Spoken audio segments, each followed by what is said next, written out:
Welcome again, everyone. Now, we will be discussing about vector multiplication. So, previously, we have learned how to add vectors, and this time we will learn how to multiply them by learning the dot product and the cross product and their applications. So, let's start with the dot product. So, we have vectors A and B and an angle between the two vectors represented by theta, then we have the dot product a dot b equals to ab cosine theta. Now, as you can see, that product is represented by a dot which is different with the cross product. So, the dot product of vectors a and b is equal to the product of the magnitude of vectors a and b multiplied by cosine of the angle between them. So theta, being the angle between their positive directions, should be between 0 to 180 degrees. So that product is a scalar and is sometimes called scalar product, and it is positive if theta is less than 90 degree, or if it is an acute angle between the two vectors, but it is negative if the angle between two vectors is greater than 90 degrees, and 0 if your angle in between two vectors is 90 degrees. So if you have greater than 180 degrees, you have to assess if it is an acute angle. Therefore, the angle between two vectors is or the dot product between two vectors is positive, but if it is an obtuse angle, it is negative. So that's the general rule of thumb for dot product. So to fully appreciate the dot product, let's have the property. So in performing the dot product, a dot b is also equal to b dot a. So you have to watch out for this one because some rules of dot product may not apply to the cross product. And dot product is also distributive, which means that if you can see three vectors, you may distribute vector A in such a manner that A dot B plus A dot C is equals to A dot B plus C. So that is the distributive property. So that product could either be commutative or distributive. From the definition of the dot product, we also note that the base vectors of a rectangular coordinate system satisfy the following identities. So we have vector A and B represented in the three-dimensional coordinates. So we have vector A equal to AXI plus AYJ plus AZK, and also vector B represented as BXI plus BYJ and BZK. So the property for that product is that I dot I is also equal to J dot J equals to K dot K, and they are all equal to 1. So Ij is equals to Jk and equal to Ki. Those three dot products are equal to 0. And we can reduce now the dot product of AB into this one. So the components of A and B in X will be multiplied, and also the components along Y of A and B is multiplied, and the components of A and B along Z axis is multiplied. So as you can see, the dot product will give you a scalar quantity because they are already adding up magnitudes only. So recall that AX is a magnitude without direction, and also BX is a magnitude without direction, which results to a scalar quantity. So some important application of that product is to determine the angle between two vectors. Okay, for example, again, we have vector A and vector B, and we found from the definition that the dot product of A and B is equal to AB cosine theta. And we can rewrite the equation into this form wherein cosine theta is equal to A dot B over the product of their magnitude, and expanding this expression to this one, or separating A over A dot B over B, we have this expression. So this expression would be useful in simplifying this equation. So let's put this equation above and letting the unit vector of A. Unit vector are discussed from previous videos, so you may want to review, or you may want to take uh, another lecture or a separate video from this channel. And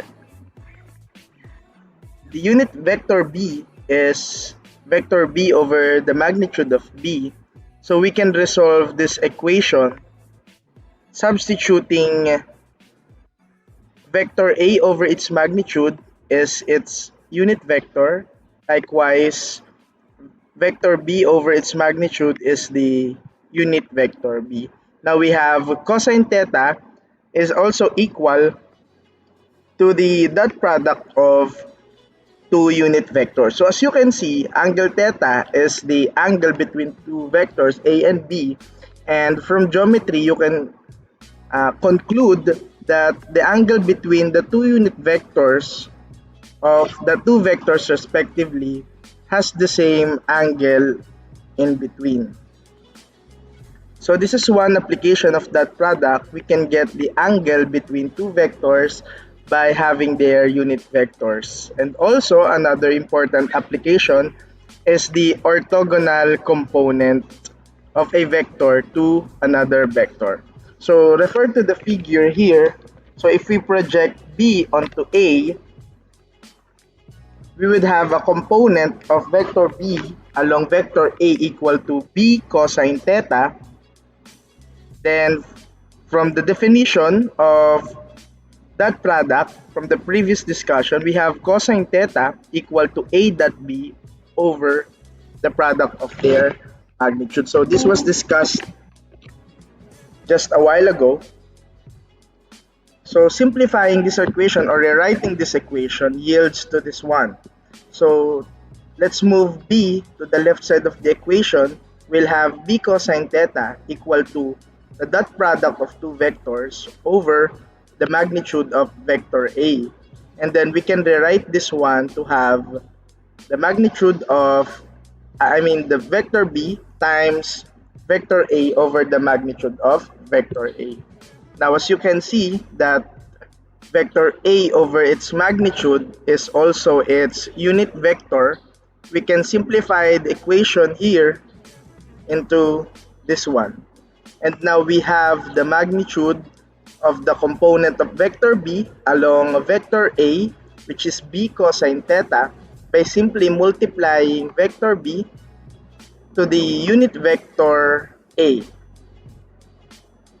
And that would be the orthogonal component of B in the direction of A, which is equals to B dot unit vector of A. So now we have two applications of that product.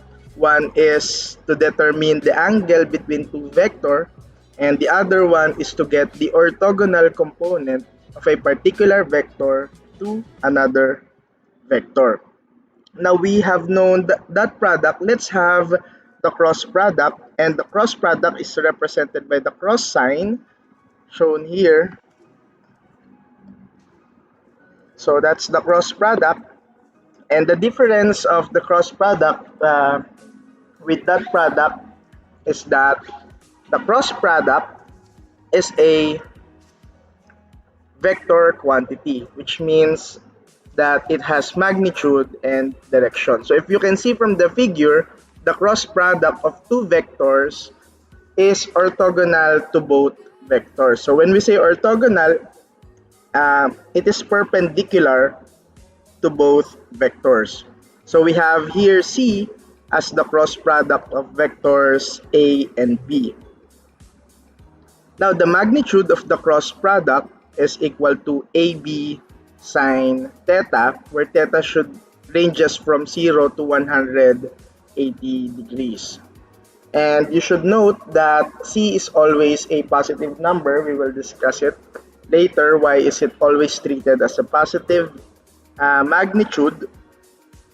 So just for now, realize that the magnitude is equal to the magnitude of the product of the cross product is the product of the magnitudes of two vectors multiplied by the sine of the angle in between them. So it's quite easy to remember because that product is cosine theta, whereas cross product is sine theta, but they are different because that product is again scalar quantity, whereas cross product is a vector quantity. So again, C is perpendicular to both A and B, and the sense of C is determined by right-hand rule, which states that when the fingers of your right hand are curled in the direction of the angle directed from A towards B, your thumb points is in the direction of C. So the angle, as you can see in the figure, the direction of theta is the same with the direction of your curled forefingers. Therefore, the direction of vector C, which is the cross product, is towards the orientation of your thumb.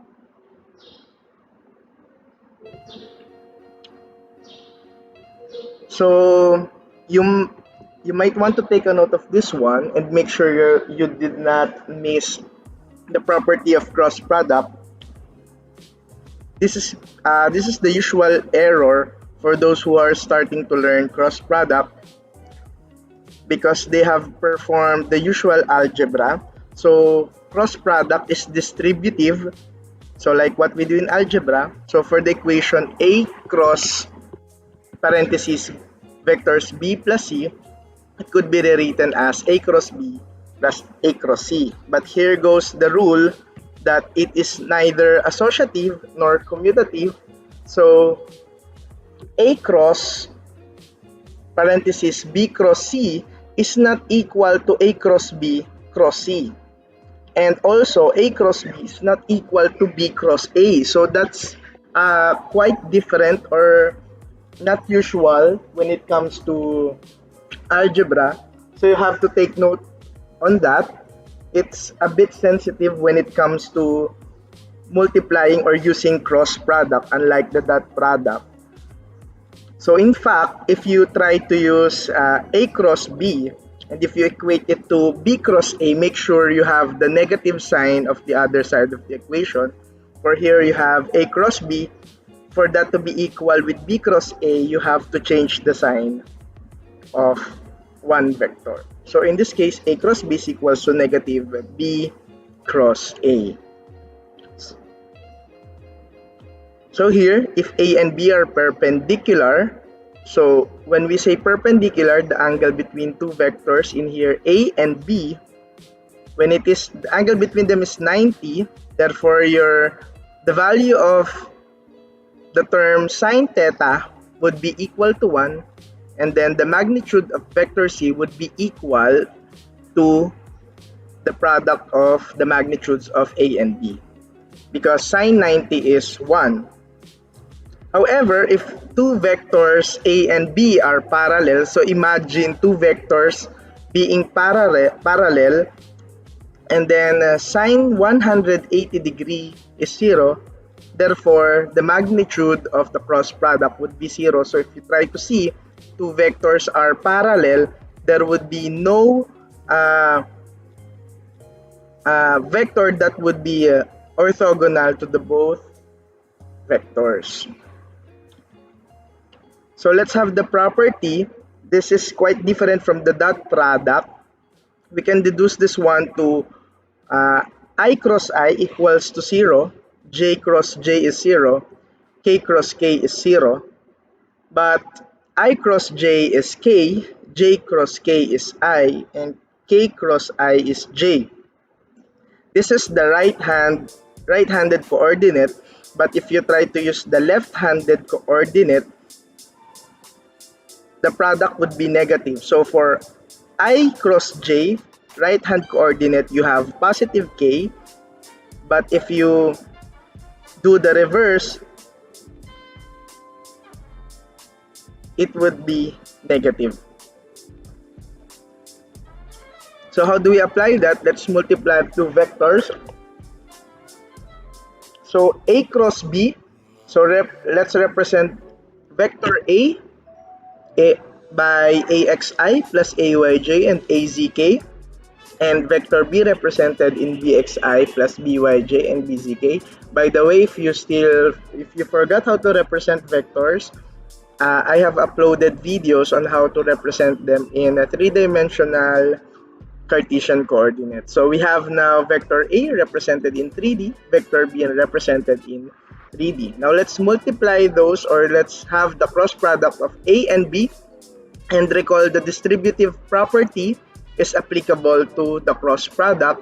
Therefore, we can simply do the expansion by this way. So let's start with the coefficient of I, which is AX, or the x component of vector A along the x component of vector A. So let's multiply this one to the three terms of B. So AXI, BXI. So recall that if you multiply I by another I, you would get zero value. So that term would be zero. That's why it is eliminated in this equation. Now AXI plus BYJ. So AXI and BYJ has different base vectors. So the base vector for this term is I, and the base vector for this term is J. Now let's look for the product of I and J, the cross product of I and J rather. For the right-handed coordinate, you have it as K. So therefore, this term AXI and BYJ has a coefficient base vector equal to K. That's why, as you can see, the term AX and BY is in the coefficient of base vector K. Now, if you try to expand or to continue solving for this equation, you have AXI times BZK. So I and K yields to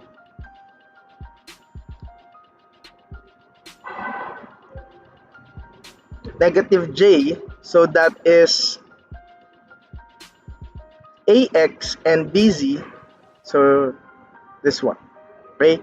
So if you try to pursue or you try to continue distributing this one and simplifying the equation, you will get this one, wherein the cross product of two vectors is simply by substituting to this equation their components. And let's clean this up and write this equation above here. So again, the cross product of two vectors A and B is equal to this right hand of the equation.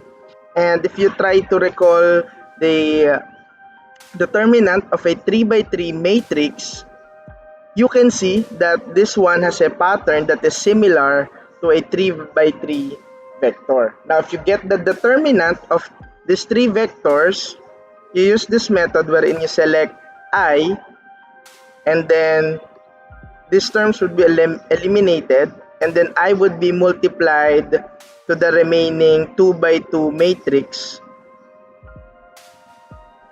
and this would be the value of I. So that is AYBZ minus AZBY times I. Okay, now if you want to solve for this one, you select J, but make sure you have the negative sign, because according to to the position of the values in matrix, this should be plus minus plus.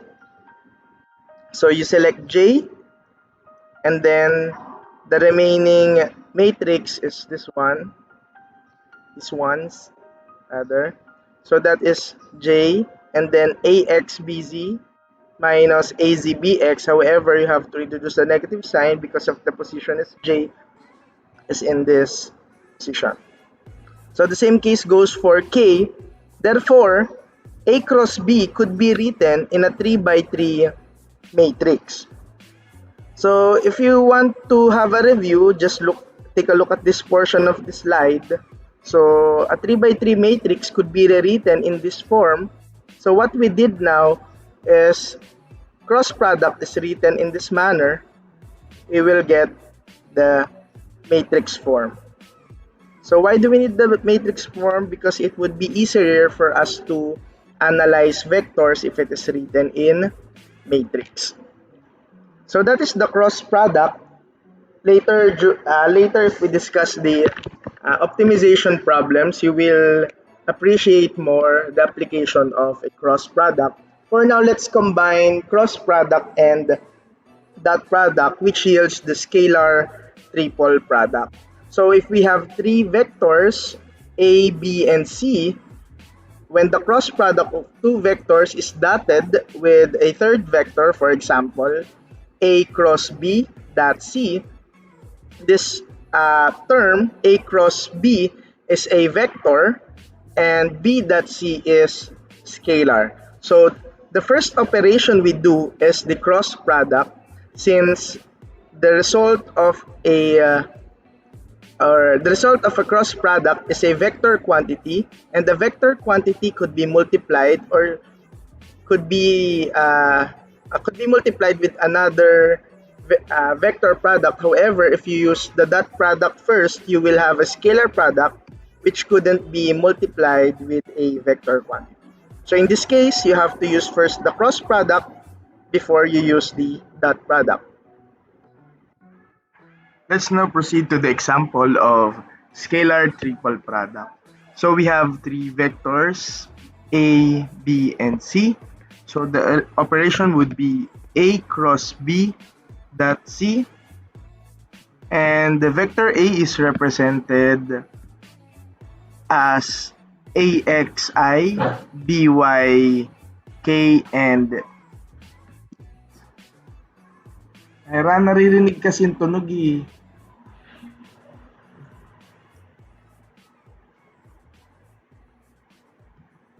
We will now have the sample for scalar triple product. We have three vectors A, B, C, and the operation would be A cross B dot C. And we have discussed that the first operation that we will perform would be the cross product. So we will have a vector product. In this case, A cross B is already rewritten in the value of A cross B. So A cross B is this one, and the vector C is written at the rightmost side of the equation. So first we have to evaluate the cross product of A and B, and the properties of dot products of the rectangular base vector. The above equation could be simplified to this one. Since the coefficient of I, J, K of the cross product of A and B is this one, it would be multiplied to the x component of vector C, which is Cx, and then the coefficient of J, which is AXBZ minus AZBX, would be multiplied with the coefficient of J, and this one is multiplied to CZ, and there we have it. We have first multiplied, or we have performed the cross product of A and B, then we proceed with the dot product of the product of A and B to the vector C, wherein we have multiplied the coefficients of I for the two vectors, coefficient of j for the two vectors, and the coefficient of k. So here we have axb dot c equal to the right hand of this equation. Now, rewriting this equation above, we can also see that it could be shown using a matrix. So recall a 3 by 3 matrix, and as you can see, if we try to rewrite this equation above to a vector form, this will lead to this pattern or this 3 by 3 matrix. So if you try to select Cx, then you have the remaining matrix here. So this one is Cx times Aybz minus AzBy. Then the same case goes for Cy. If you select Cy, the remaining values in the vector is Ax Bx and Az Bz. So again, if you try to recall, this method is simply this one for getting the determinant of a 3 by 3 matrix. So the determinant of this 3 by 3 matrix is equal to the cross product times dot product of these three vectors, which is also equal to this one. So therefore, we can represent this one by this polynomial or by this 3 by 3 matrix. So whichever you want to do, but we prefer to use the 3 by 3 matrix for analyzing scalar triple product. So the following identities relating to the scalar triple product are very useful. So if you have three vectors A cross B dot C, it is said that it is also equal to A dot B cross C. So you can interchange the cross product and the dot product for these three vectors, and also you can rearrange the vectors in such a manner that the sequence is still in order. So let's try to analyze that. If we have A cross B dot C, we can interchange the operation. So that would be A dot B cross C, but still the rule of thumb is to first perform the cross product, then the dot product. Also, you can do B dot C cross A, but the arrangement or the sequence of vectors is still in the pattern of ABC. However, the P comes first, but the next one would be C and then go back to A. So keeping the sequence of ABC for the three vectors. Also, you can put C here, but still the order is A, B, and C. So you can rewrite A cross B dot C into a different order as long as you follow the sequence of the three vectors. So to fully understand, let's have the examples. So we have three vectors here with rectangular representation as shown. So our objective is to calculate the dot product of vector A and B. So recall that to get the dot product of two vectors, simply multiply the x components of two vectors, the y components, and the z component. So for this one, the dot product is equals to ax bx plus ay by plus az bz. Now it is a direct substitution for the values. So we have the x component of vector A, which is 8, the bx of vector B, but as you can see, there is no base vector I here, therefore the x component of B is 0, that's why this is 0, plus ay is 4, by is 2 because this is the coefficient of base vector J, az is negative 2, and bz is positive 6. So that is the dot product of A and B. Now, as you can see, the dot product is a scalar quantity, which means it only has magnitude but there is no direction because this is -4 Newton. Okay, now the next objective would be the orthogonal component of B in the direction of C. So this is one application of dot product. So we need to get the component of B relative to the direction of C. So as you can see in the figure, let me correct this one. This is vector C, and this is the unit vector of C. So we are trying to get the B component, or this one, if this is vector C. So the component of B lying along the direction of vector C. So recall, again, this is C, I'm sorry, that the orthogonal component B cosine theta is equal to the vector B times the unit vector of C, because the unit vector of C is vector C over its magnitude.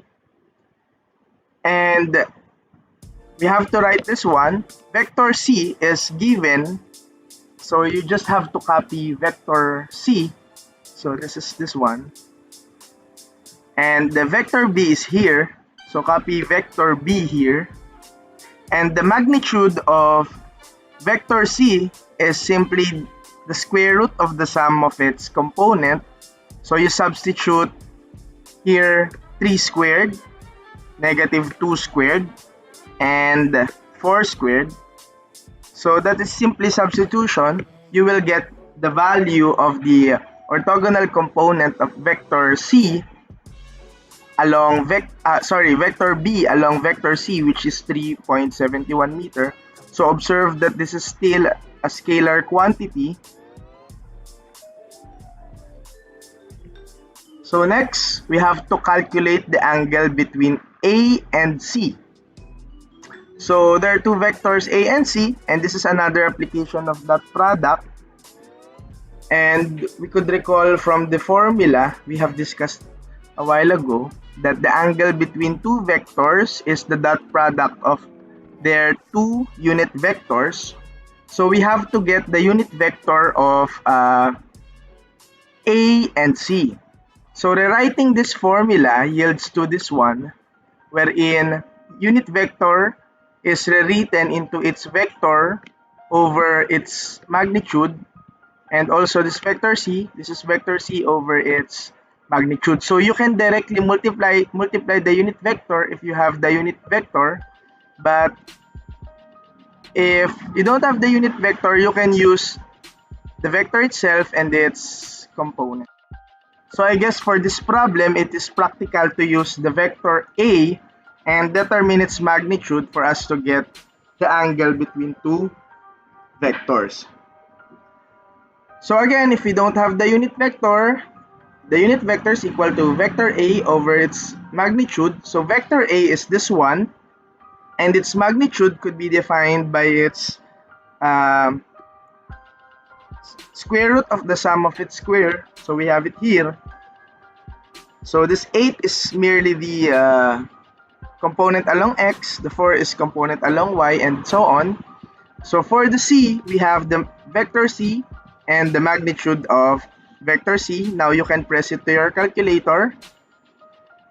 That cosine theta is equal to 0.16209. Then having the arc cosine, you get theta equal to 80.7 degrees. Now we have a sample problem for getting the orthogonal component and getting the angle. Now let's try getting the cross product of two vectors. So recall that the two products of two vectors could be represented by a 3x3 matrix. So you just have to at least memorize this one. Otherwise, if you forget the the matrix form, you may want to start from scratch and you will end up with the long equation. However, I think it is still preferable to write the cross product in this way so you can directly substitute the values of the components of the vector. So recall again that A cross B is equal to this 3 by 3 matrix. So substituting the value of AX, so AX is 8, AY is 4, and AZ is -2. So the same procedure applies for the values of components of vector B. So we have Bx equal to 0, By equals to 2, and Bz equals to 6. Now you have this 3 by 3 matrix, but the base vector are still present. So expanding this equation, so let's first select I, and then the remaining values in the determinant will be a 2 by 2 matrix. So write this one here. Next, you select J, and then the remaining value would be 8, 0, and -2, 6. And so this is the usual method for getting the determinant of a 3 by 3 matrix. And for K, you will have this value. Now, simplifying this one, so to simplify a 2 by 2 matrix, the determinant of 2 by 2 matrix is the product of this diagonal minus the product of this diagonal.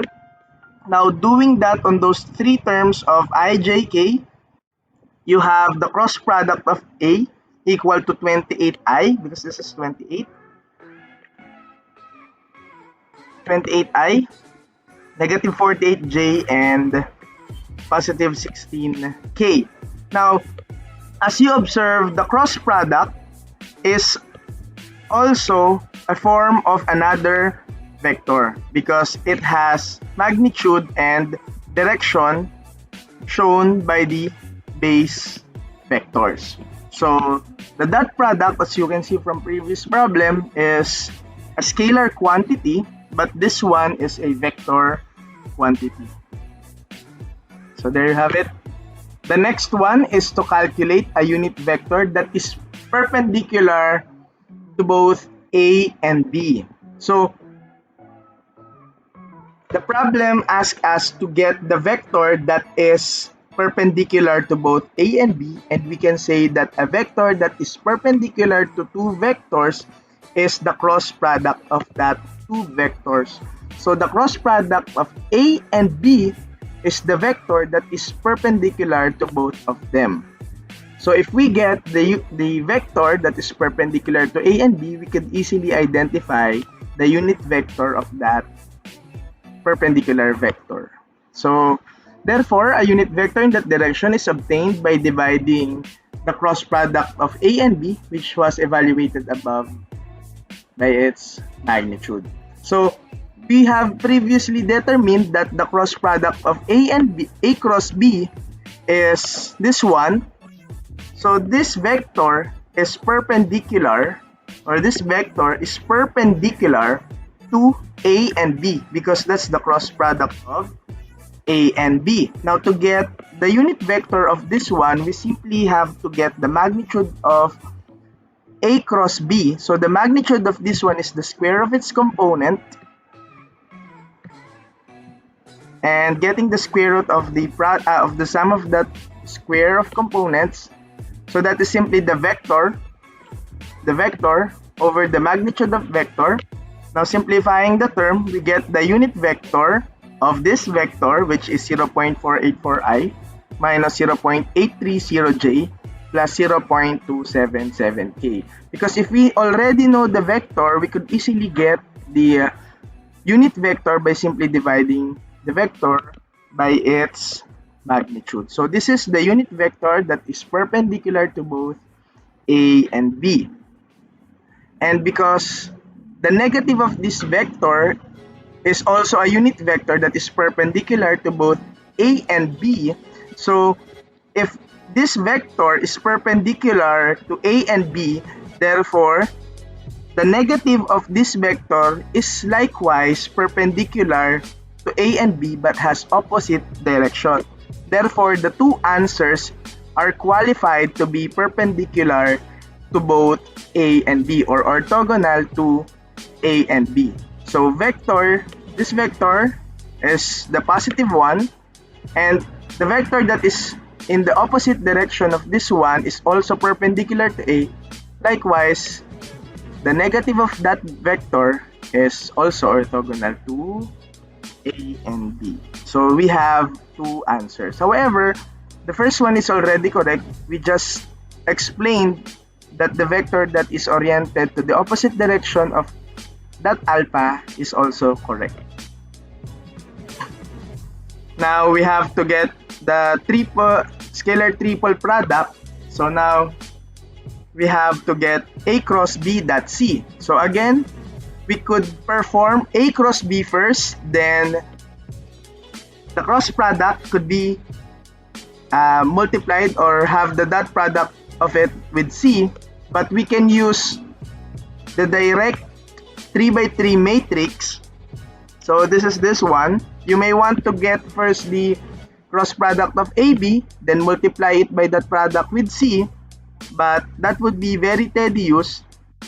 I guess this one is the fastest way of performing the scalar triple product. So you just have to simply substitute the values of the components of the vectors. So substituting the values in the matrix, we have here 8, AX is 8, AY is 4, AZ is negative 2, BX is 0, BY is 2, BZ is 6, CX is 3, CY is negative 2, and CZ is 4. Now you get the determinant of this one. You may use the Kramer's rule or any method you want to get the determinant of these three vectors. So I prefer this method. So you have to select 8 and then the remaining vector. So you may also use your calculator. We will arrive with the same answer. And pressing that your calculator, we have A cross B dot C equal to 244 Newton. So for your practice problem, you have to answer these two questions for the concepts, and we have the calculation part of the problem set for you to practice the lecture. So here are the figures, so if you want to pause it for a while. Okay, thank you. So please wait for the next video.